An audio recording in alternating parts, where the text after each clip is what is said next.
pag-spray ng bintana, susunod naman natin ay paglalagay ng decals sa buntot niya o sa stabilizer. Actually, hindi naman to decal sticker to. Kasi yung malalaking letter, pinapalagay na sa amin, imbes na decal, sticker na. Kasi pagka decals, lalo na pagpapatungan niya ay pula, namumula yung decals Kaya ganito, pag malalaki tapos puti naman yung decal niya, ang nilalagay namin ay sticker, puting sticker yan. Panoorin.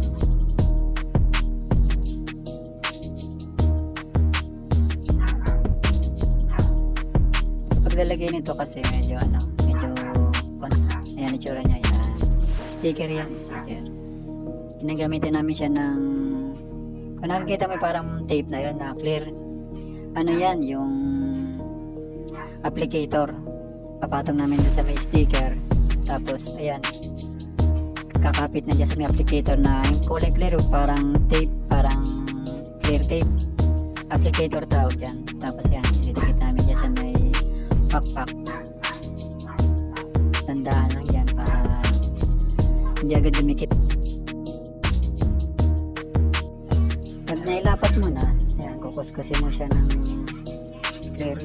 At pag nailapat mo na siya, kailangan mo na siyang tanggalin, bandahan. Ayan.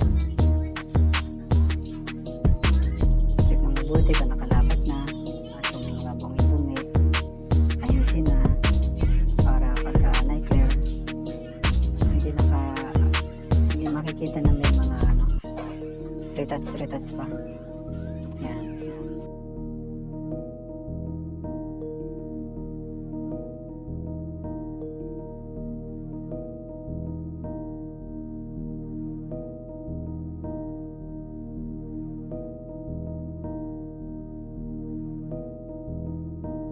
Ito yung reference na pinagkakopyahan ko para makita mo kung may idea ko. Yan. Yan yung actual reference niya. Tapos ito yung model. Teka lang. Ayusin ko lang muna.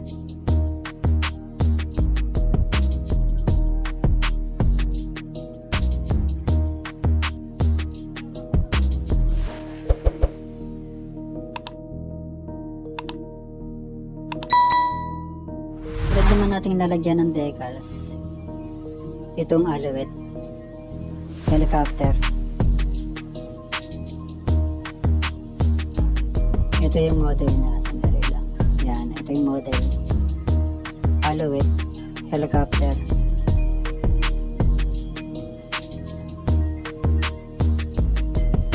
Lalagyan din natin siya ng ng decal.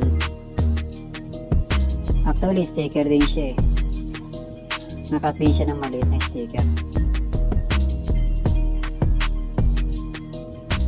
Ito, yan. Pakita ko siya kung paano. Pag naidikit muna natin, ayan, tignan mo, nakita nyo ba? Yan. Pag nailapat natin yan, maya alisin na natin. Ito yung tsura niya, ito. Pakita ko sa inyo yung reference. Yan yung actual reference yan. Yan. Kung nakikita nyo sana sa reference. Yan. Yan. Yan sa gilid niya. Yan. Tapos ito yung model. Reference saka model. Yan. Alright. Dapat na natin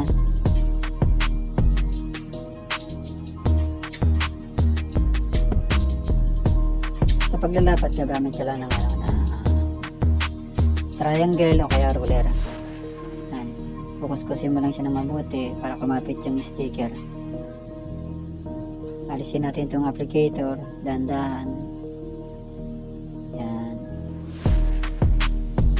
Sana nakikita mo na malinaw. Ayan, tsura niya yan. Saglit lang, halos seconds lang itong lalagay niya. Kumpara pag mag-spray tayo ng airbrush, medyo matagal Ito naman yung decals. Ito decals talaga to. Pinirint ito sa clear na decal. Gagawin natin dyan, ikakat natin Tapos, pagkakat natin ng decal na yan, babasahin natin para kumapit doon sa pinaka-aeroplano. Panoorin mo.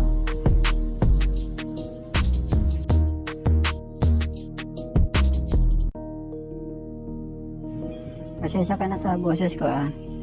Medyo hindi kasi maganda boses ko ngayon eh. Medyo minamarata ko kaya ganito siguro boses ko eh. Kaya hindi ako nag-audio eh. Mas madalas typing ako. Kaya napapansin ko parang boses ko parang chipmunks na. Kita mo. Habang kinakat natin yan, siya nga palang gusto kong sabihin sa'yo, sa paglalagay ng decals, kailangan dandahan ng pag binabad mo sa tubig, mga 2 to 3 seconds lang gagawin mo. Huwag mo siyang ibababad ng matagal. Kasi pag binabad mo ng matagal, matutunaw yung pinaka-ink ng decals. Mga 2-3 seconds na siguro, okay na yan. Mabasa lang ba siya? Yan, katulad yan. Saglit lang yan, oh. Tapos angat mo siyang ganyan. Yan. Uy, tagal-tagal naman, oh. Yan, diba? Tapos, kung may aeroplano, yan. So, kikita mo ba? Yan. Gagawin mo, lalagay mo siya dyan. Yan. Yan. Kikita mo ba? Yan. Sentro mo lang sa gitna para maganda siyang tignan. Kahawig na siya ng reference. Tanda na sa paglalagay, baka kasi masira yung decals. Tapos, kuha ka ng basahan. Kahit maliit na basahan ng mga ganito ng kalaki. Ayan. Ayan, ganyan ang kalaki. Tapos, punasan mo. Ganda na sa pagpupunas, baka matanggal yung ano, yung pintura niya. Ayan. Ganyan lang yan. Simple lang. Tapos, ang susunod natin gagawin, ito. Pakita ko muna sa iyo, ano, itsura niya. Ayan. Yan ang itsura niya. Nung nilagay natin yung pula kanina. Tingnan natin kung magkahawig niya. Ito yung pula. Tapos yung markings, yung dilaw. Ayan. Tapos, pumuna ako. Tapos, nasan nyo ba yung hinahanap ako dito eh. Teka lang, yung decals na siyang kulay puti. Ito yung sticker. Ano na dito, nakakat na dito yung ano, yung mga ilalagay ko dun sa ano, sa aeroplano. Nakakat na dyan eh. Kita ba? Parang hindi ito kita. Teka. Teka lang.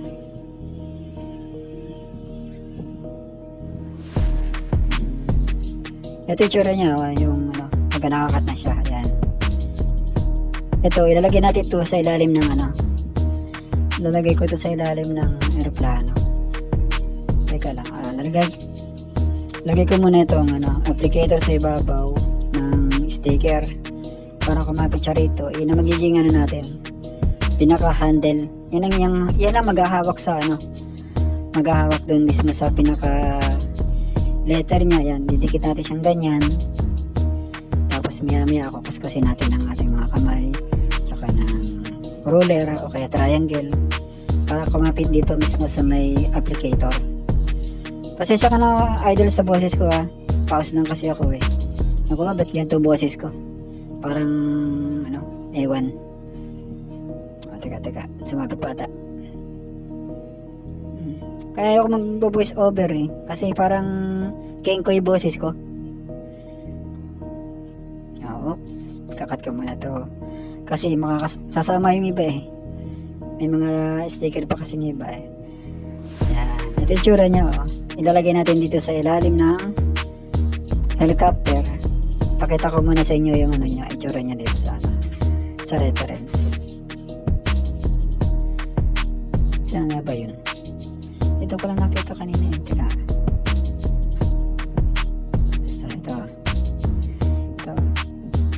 Yan, sa ilalim natin nalagay yan. Diyan sa ilalim. Teka, baka mahulog.